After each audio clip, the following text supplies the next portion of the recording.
वो लिखते तो अपनी बोरियों में बहुत कुछ है जी जी लेकिन उसका रिजल्ट और मैं अपना फीड अपने हिसाब से आपके यहाँ बैठ के बनवाऊंगा क्योंकि वो स्टीम्ड रहता है तो उसमें बैक्टीरिया शुरुआत के 4-5 महीने मेरे यहाँ एक भी गाय नहीं रुकी हुई, जी हमेशा दूध अप डाउन करता जी था। जी जी लेकिन और लोगों को बताएंगे नहीं कि आपके दूध और दूसरे के दूध में क्या अंतर है। जब तक आप चेक नहीं करेंगे आपको पता नहीं जी चलेगा जी कि बिल्कुल। क्या अच्छा है क्या खराब है।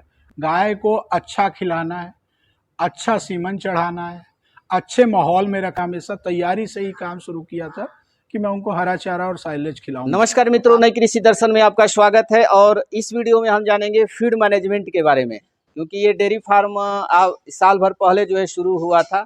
तो स्टार्टिंग में किस तरह का पशु आहार देते थे, इसके बाद जो है ये अपना खुद जो है फीड बनाने लगे।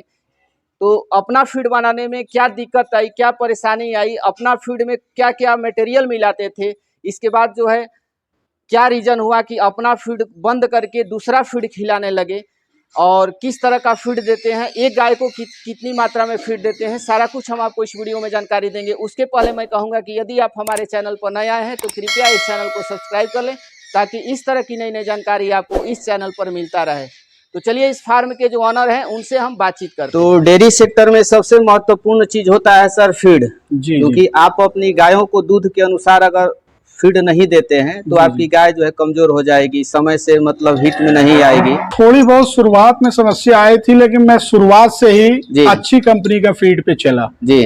मैं डेयरी खोलने के 1 ही महीने बाद में, जैसे शुरुआत में मैंने जब फीड खरीदना शुरू किया दूसरी कंपनी का, तो मैं देखा कि वो लिखते तो अपनी बोरियों में बहुत कुछ है जी जी, लेकिन उसका रिजल्ट पशुओं पे दिख नहीं रहा था जी जी। तो फिर मैंने पता किया और लोगों से कि अपने यहाँ कई लोग हिसाब से मिक्सिंग करवा के या मिक्सिंग मशीन रख के बनवा रहे हैं फीड। तो वो मशीन वगैरह मैंने पता किया तो काफी कॉस्टली थी जी जी, और मेरे पास उतने पशु नहीं थे जी जी। तो मैंने लोकल में बनारस में एक फीड मिलर है बनाने वाले जी जी, जो अपनी कंपनी का फीड बनाते हैं। मैं उनके यहाँ जाके उनसे बात किया कि आप जो भी चार्ज लेते हैं वो हमसे चार्ज ले लीजिए और मैं अपना फीड अपने हिसाब से आपके यहाँ बैठ के बनवाऊंगा, क्योंकि मुझे पैलेट में ही जैसे पशु आहार का फीड रहता है वैसे ही दाने में ही वो चाहिए, क्योंकि वो स्टीम्ड रहता है तो उसमें बैक्टीरिया जल्दी नहीं पनपती हैं और वो जल्दी गड़बड़ नहीं होता है। वो फीड 1.5-2 महीने तक आराम से ठीक रहता है, मॉइस्चर नहीं आता है।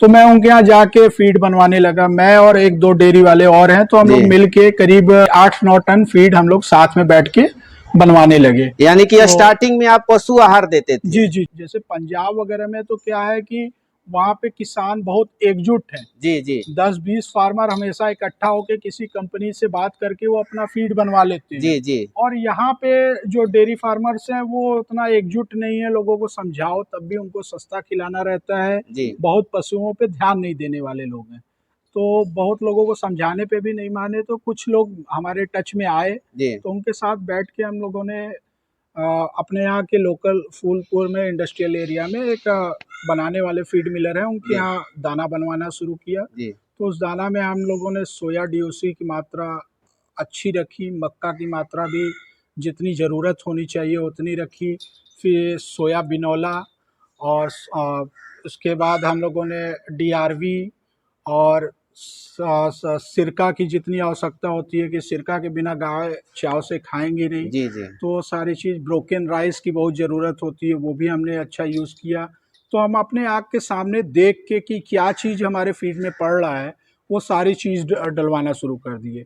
दवा हम वहाँ नहीं डलवाते जी जी, कि दवा हम अपने यहाँ अपने सामने ही डालेंगे। तो फिर जब हम फीड बनवा के ले आते थे तो हम जब उसको मिक्स करते थे चोकर के साथ तो उसी टाइम पे हम जितना हर गाय के हिसाब से हम उसमें बाईपास फैट और जो भी हमको जो दवा जो लगे ज़रूरत है वो सारी दवाएं उसमें डाल देते थे और उसके बाद उसको गाय को चलाना शुरू किया। तो उसका रिजल्ट हमें बहुत अच्छा दिखा। जो हमारे यहाँ रिपीट ब्रीडिंग की शुरुआत में दिक्कत आई कि जैसे मुझे 14 महीना हो गया डेयरी लाइन में, लेकिन शुरुआत के 4-5 महीने मेरे यहाँ एक भी गाय नहीं रुकी हुई थी मेरे यहाँ कोई भी, जबकि मैं कोई भी लोकल फीड यूज़ ही नहीं किया था। मैंने पंजाब का और इधर उधर के अच्छे ही कंपनी के फीड खिलाए थे, लेकिन गाय रुक नहीं रही थी और गाय का हेल्थ भी डाउन हो रहा था, दूध भी एक बराबर नहीं रहता था। किसी दिन 20 लीटर, किसी दिन 18, किसी दिन 21, किसी दिन 17, हमेशा दूध अप डाउन करता था। लेकिन अपना फीड खिलाने के बाद गाय का हेल्थ भी अच्छा हुआ, दूध का फैट परसेंटेज भी बढ़ा, थनैला की तो प्रॉब्लम एकदम खत्म ही हो गई।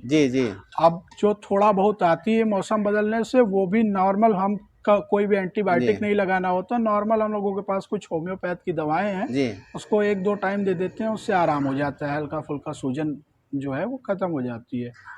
तो जो फीड आप अपना बना रहे थे सर, तो उसका कॉस्ट क्या पड़ रहा था पर केजी? वही मैंने आपको बताया कि इस वक्त जो रेट इतना बढ़ा हुआ है, तो हमारा फीड करीब ट्रांसपोर्टेशन लेके यहाँ लाते 32 रुपए का फीड वहां पड़ जा रहा था, और करीब 70 पैसा 80 पैसा हम लोगों को लाना, और 10-20 पैसा उतरवाई, यानी 33 रुपए हम लोगों पर किलो हमको वो फीड पड़ रहा था।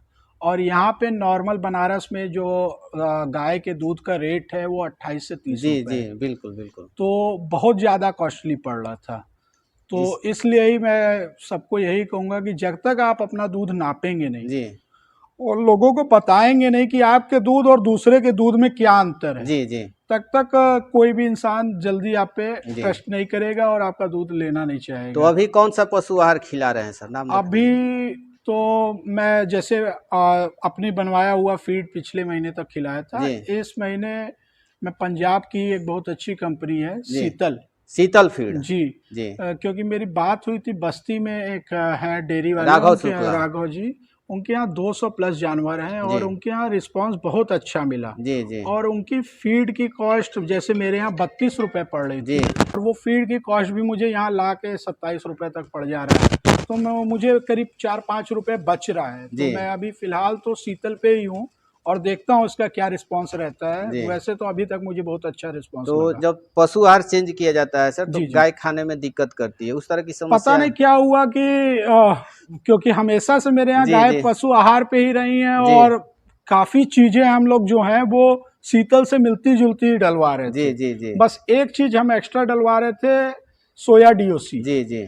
तो हो सकता है कि इस वजह से शीतल का फीड भी हमने जब शुरू किया तो हमारे यहाँ कोई दिक्कत नहीं आई, आराम से गाय सारी गाय आराम से खाई, किसी भी गाय में ऐसी समस्या नहीं आई कि हमको परेशान की हो या कि खाने में दिक्कत की हो, 2 दिन 4 दिन उनके पीछे मेहनत करना हुआ। पता, क्योंकि मैं दूसरी कंपनियों का भी फीड, बहुत कंपनियों का मैंने चेक किया है, जब तक आप चेक नहीं करेंगे आपको पता नहीं चलेगा कि क्या अच्छा है क्या खराब है। आप एक ही बोरी लीजिए, एक ही गाय पे चेक करिए, लेकिन हर इंसान को मौका दीजिए। आप किसी को मौका नहीं देंगे तो उसके बारे में जज कैसे, आप अपनी धारणा कैसे बनाएंगे। तो मैंने जितनी भी अच्छी कंपनियां बनारस में हैं या आसपास हमारे बिक रही हैं, जिनका मैंने नाम सुना है, मैं दिन भर में 3-4 यूट्यूब चैनल पर जो बढ़िया डेयरी वालों के हैं उनको फॉलो करते हैं। बाराबंकी में भी जो डेयरी वाले सुधीर जी, उनसे ही मैं फीड का गाइडलाइन लेता हूँ, और अभी तक जो फीड बनवा रहा था उन्हीं के हिसाब से बनवा रहा था, और उनसे हमारी अक्सर बात होती रहती है। तो एक गाय को कितनी मात्रा में देते हैं सर? जो 10 लीटर एक टाइम का दूध, यानी 20 लीटर वाली गाय है, उनको 9 से 10 किलो देता हूँ। अभी फिलहाल जैसे मेरे यहाँ चरी है तो मैं उनको 9 किलो फीड दे रहा हूँ। 9 किलो दोनों टाइम मिला? दोनों टाइम मिला के 4.5 किलो सुबह, 4.5 किलो शाम को। तो इन फ्यूचर आपका क्या प्लान है सर? इन फ्यूचर तो अभी बहुत जल्दी हो जाएगा।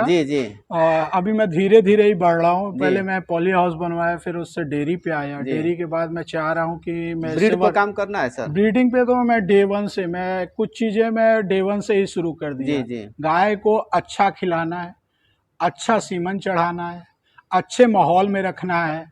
इस सब हमेशा हरा चारा की कभी कभी नहीं होना चाहिए। मैं हरा चारा और साइलेज दोनों पे हमेशा गाय को रखा हूँ। ऐसा कभी नहीं हुआ है कि मेरी गाय 15 दिन 20 दिन बिना हरा चारा या साइलेज के रही हूँ। जब से मेरे यहाँ गाय हैं वो मैं हमेशा तैयारी से ही काम शुरू किया था कि मैं उनको हरा चारा और साइलेज खिलाऊंगा। तो आप साइलेज कहाँ से लाते हैं सर? साइलेज में सुधीर जी के संपर्क से मंगवाता हूँ, वहीं सीतापुर के पास में है, तो उन्हीं से मंगवाया था। अभी फिलहाल मेरे पास है, तो मैं चरी मैंने लगवा रखी है। जब थोड़ा टाइम, और क्योंकि अभी रेट भी काफ़ी बढ़ा हुआ है, तो जब चरी की दिक्कत होने लगेगी उससे पहले मैं साइलेज मंगवा लूँगा। इतनी व्यस्तता रहते हुए सर इतना अपना बहुमूल्य समय दिए, इसके लिए आपको बहुत बहुत धन्यवाद सर। धन्यवाद।